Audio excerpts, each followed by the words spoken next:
Ang pag-uugali ng mga manok ay isang mahalagang aspeto na kailangang maunawaan ng isang tagapag-alaga upang mapanatili ang kalusugan at kaligtasan ng mga manok. Ang pag-unawa sa kanilang natural na kilos at ugali ay makakatulong sa mas maayos na pag-aalaga, mas mataas na produksyon ng itlog, at mas magandang kalidad ng karne. Ang mga manok ay may likas na ugali na nakakaapekto sa kanilang kalusugan at interaksyon sa kapaligiran. Isa sa mga likas na ugali ng manok ay ang pagkukutkot, stretching. Ginagamit ng mga manok ang kanilang mga kuko upang maghanap ng pagkain sa lupa tulad ng insekto, butil, at maliliit na bato. Ang pagkukutkot ay isang natural na ugali na nakakatulong sa pagbibigay ng mental stimulation sa mga manok at pagpapanatili ng kanilang kalusugan.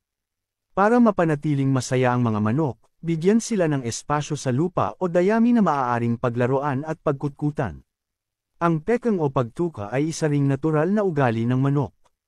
Karaniwan nilang ginagamit ang kanilang tuka upang tuck-in ang pagkain, mga insekto, at kahit ang balahibo ng kanilang kapwa manok. Kapag naging agresibo ang pagtuka sa isa't isa, maaaring senyales ito ng stress o kakulangan sa espasyo at pagkain.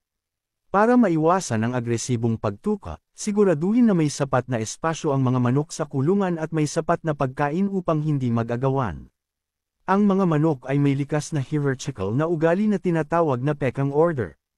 Ang pecking order ay isang natural na sistema ng ranggo sa loob ng